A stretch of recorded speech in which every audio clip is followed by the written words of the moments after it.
So who is ready for the exciting conclusion to Treasure Island? We are going to be finishing off with chapters 17 and 18 today. This is, again, written by Robert Louis Stevenson, and it's the abridged version, and we are going to jump right in. So, do you guys remember what happened last? Jim was in the stockade with the pirates, right? And he and Long John Silver and the doctor have made a deal, and so now we're going to see what happens next. The treasure hunt.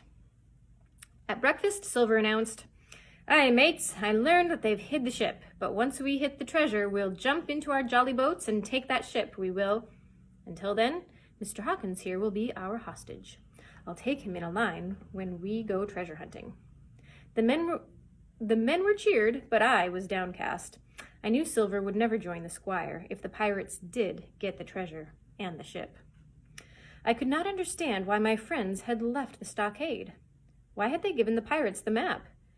And what did the doctor's warning mean, that Silver should not be in a hurry to find the treasure? With an uneasy heart, I left with the pirates on the treasure hunt. We were an odd-looking bunch. The men carried picks and shovels and food and wore ragged clothes. All were armed to the teeth except me. Silver had 2 guns slung about him, besides the great cutlass at his waist, and a pistol in each pocket of his square-tailed coat. Captain Flint sat perched upon his shoulder, gabbling sea talk. I had a rope about my waist and followed after Silver, who held the loose end of the rope, sometimes in his hand, sometimes in his teeth. For all the world, I was led like a dancing bear. We straggled to the beach, where the 2 jolly boats awaited us. The plan was to row them to a landing spot close to where the treasure was marked on the map, and then follow the map clues. Here are the clues. Tall tree, spyglass shoulder, bearing a point to the north of north-northeast. Skeleton Island, east-southeast, and by east, 10 feet. We landed at the mouth of the river that runs down the side of Spyglass Hill. There we got out and began our climb through the swampy ground. Here is a picture of him. Can you see how he's tied behind Captain Silver?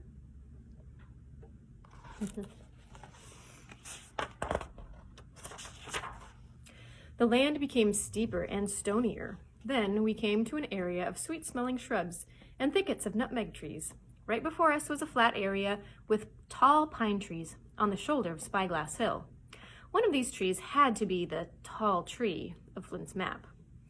The men spread out, shouting and leaping to and fro. I followed behind Long John Silver. From time to time, I had to help him, or he would have missed his footing and fallen down the hill. After half a mile, we came to the edge of the flat area. Suddenly, one of the men began to cry out, as if in terror. We ran forward, thinking the treasure was found, but then a chill struck every heart. There at the foot of a big pine tree lay a human skeleton, grown over with vines.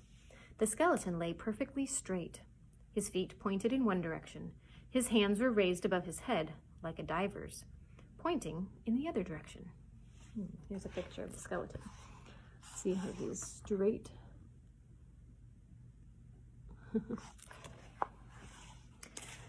Silver was the only one calm. "I'm thinking," he said, "the tip-top point of Skeleton's Island seems to lie right along the line of them bones." The men checked the compass, and sure enough, the body pointed straight in the direction of the island, and the compass read east-southeast, and by east. "I thought so," cried Silver. "This here is a pointer, one of Flint's jokes. It makes me cold to think of it. Him and those 6 was alone here, and he killed 'em all. This one he hauled here and laid down as a pointer. Shiver me timbers." "I saw Flint die with my own eyes," said Morgan. "Dead, aye, sure enough, he's dead and gone below," said another. "But if ever a spirit walked,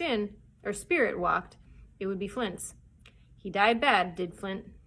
"Aye, that he did," said another. "First he raged, then he called for rum, then he sang 15 men on the dead man's chest. He turned blue, he did."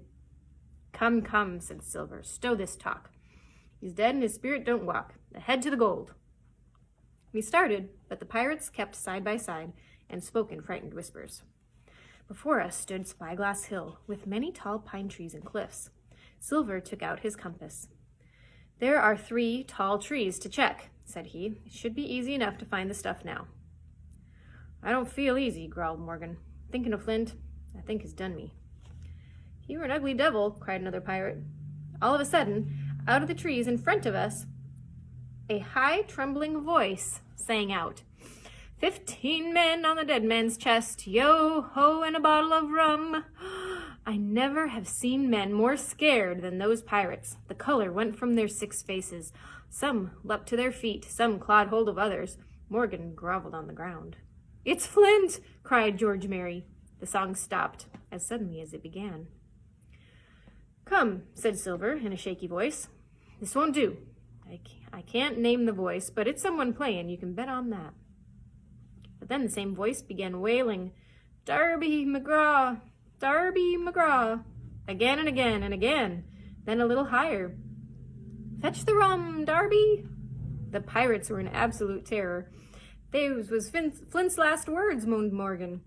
That fixes it, gasped one. Let's go. Shipmates, Silver cried, I'm here to get that gold, and I'll not be beat by men or devil. I never feared Flint in this life, and I'll face him in dead. There's a treasure in gold not a quarter of a mile from here. I tell you, that weren't Flint's spirit. Come to think on it, said Mary.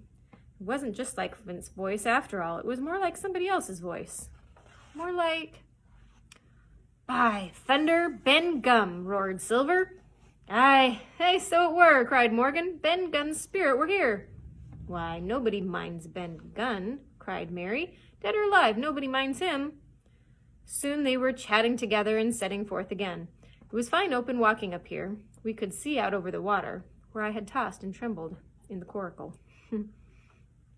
After checking a couple of tall pines, we saw one that rose nearly 200 feet into the air.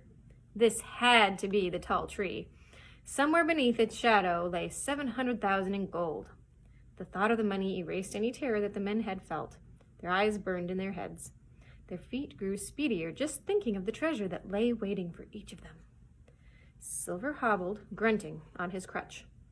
He cursed like a madman when flies settled on his hot face. From time to time, he yanked the rope and gave me a deadly look. I knew his thoughts.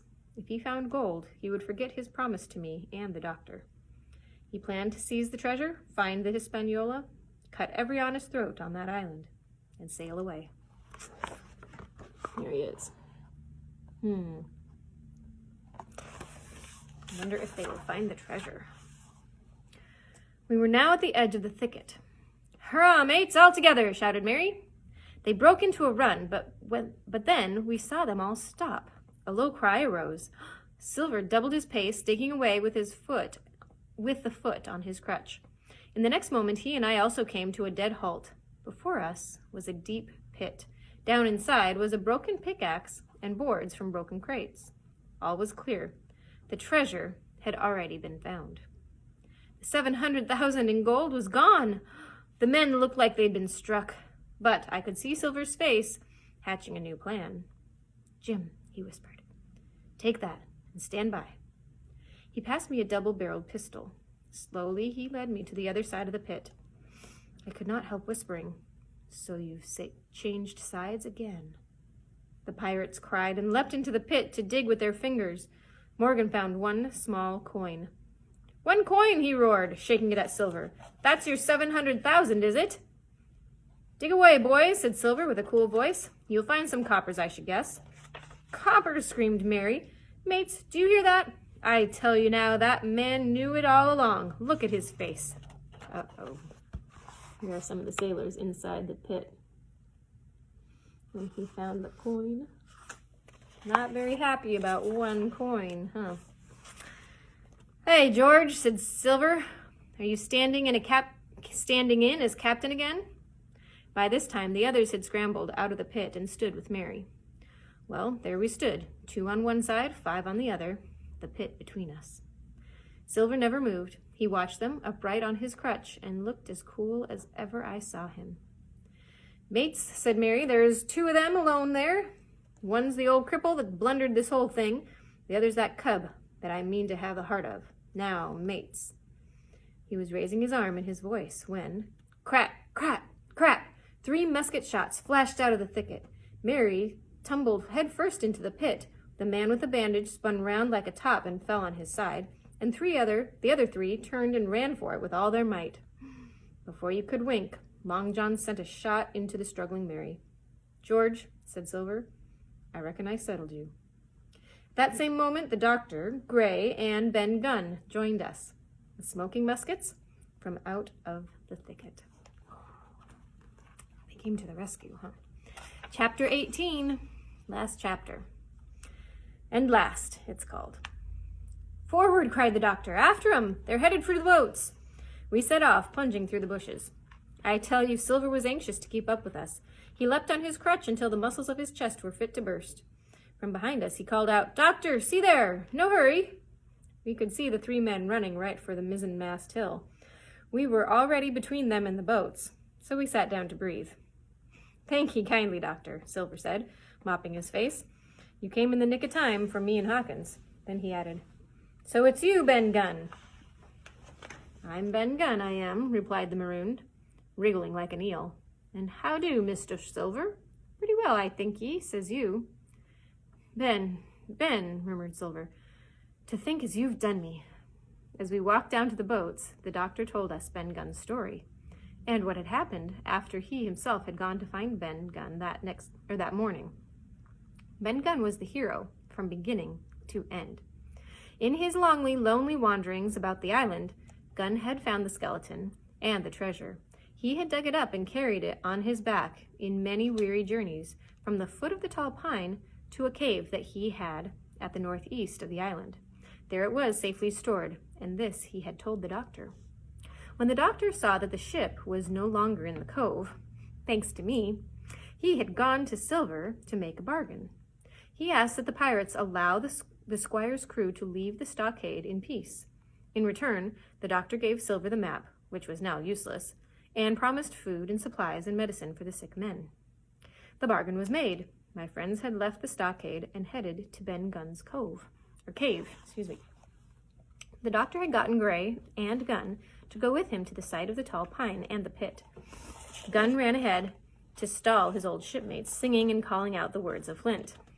So that is who we heard, right? Singing the words of Flint. Here they are going to the cave. Oh, that's Ben Gunn when he is carrying the treasure load by load.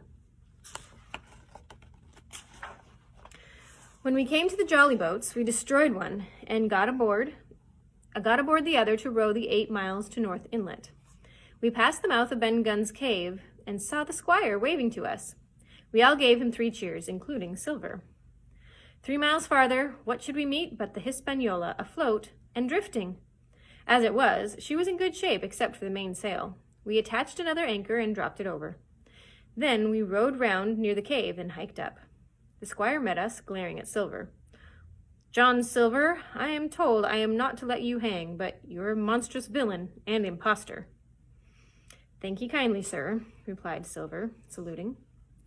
The cave was a large, airy place overhung with ferns. Captain Smollett lay before a nice fire. In the far corner lay great heaps of coins and stacks of gold bars, Flint's treasure. Later, I would help to pack the coins. It was a strange collection, much like the coins that Billy Bones had.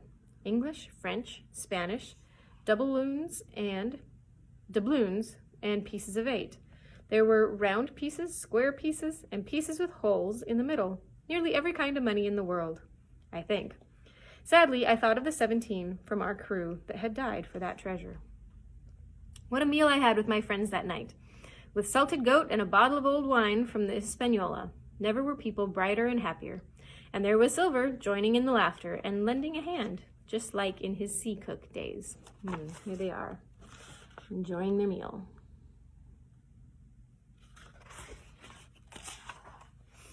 The next morning, we began to cart the gold to the jolly boat. Gray and Gunn then made trips to the ship. Day after day, this work went on with no sign of the 3 pirates. On the 3rd night, the doctor and I heard their far-off singing. "Drunk," said Silver. "Malaria," said the doctor. A council was held, and it was decided that we must desert them on the island, to the huge glee, I must say, of Ben Gunn. We left a good stock of gunpowder and shot, most of the salted goat, a few medicines, some tools, clothing, a spare sail, and rope. At last, one fine morning, we pulled up the anchor. High above flew the flag that the captain had flown and fought under at the stockade. Rounding the island, we saw something that grabbed our hearts. All 3 of the marooned men were kneeling with their arms raised, calling, "For God's sake, don't leave us to die in such a place." The doctor shouted out where we had left the food and supplies. One leapt to his feet with a hoarse cry and sent a musket shot whistling over Silver's head and through the mainsail. That was at least the end of that. Before noon, to my joy, the highest rock of Treasure Island had sunk into the blue round of sea. Here they are, wishing that they could come along on the boat. Those pirates. We all worked double shifts and safely sailed to Spanish America. The doctor, the squire, and I went ashore to the happy faces of the islanders and the wonderful sights and smells of tropical fruits. When we returned to the Hispaniola, Ben Gunn told us that Silver was gone. He had gotten one of the sacks of coins and slipped away. I think we were all pleased to be so cheaply rid of him. Well, to make a long story short, we got a few new hands on board and reached Bristol just as Mr. Blandley was thinking of sending a rescue ship. All of us had a share of the treasure. Captain Smollett is now retired from the sea. Gray not only saved his money, but he is now part owner of a fine full-rigged ship, married besides, and the father of a family. As for Ben Gunn, he spent or lost his share in 3 weeks, so the squire gave him a gatekeeper's job. Folks make fun of his ways, for he has become a favorite singer in church on Sundays. Of Silver we have heard no more. That seafaring man with one leg has last gone clean of my life.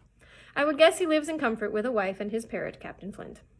For all I know, the rest of the silver bars and the weapons marked on the map, they still lie where Flint buried them. Certainly I will never look for them. Oxen and ropes would not bring me back to that accursed island. And the worst dreams I have are when I hear the surf booming about its coasts, or spring upright in bed with the sharp voice of Captain Flint still ringing in my ears. Pieces of 8, pieces of 8. That is the end. There's a picture of his dreams. Captain Flint the parrot. So, that's the end.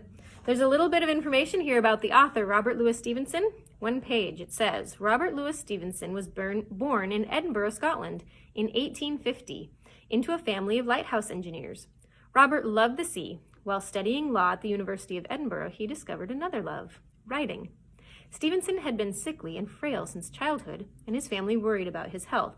Despite these concerns, Stevenson went on to achieve great success as a writer. Stevenson traveled in search of adventure and a climate that might ease his poor health. He married an American, Fanny Osborne, who shared his love of travel and supported his writing. Stevenson sketched a map of a treasure island for his stepson Lloyd one day, who asked that he write a story about it, and Treasure Island was published in 1883.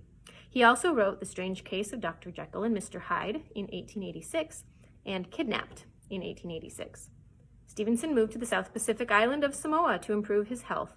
However, in 1894, at the age of 44, he died there and was buried on a hillside overlooking the sea that he loved. The end. So I hope you guys enjoyed the reading of Treasure Island. I have a request. If any of you have a book, a favorite book that you think would be a good one that other children your age would like, make a comment below this video and let me know maybe what it is. I'll consider reading it for our chapter book story times. So thank you very much and have a great rest of your night. Bye.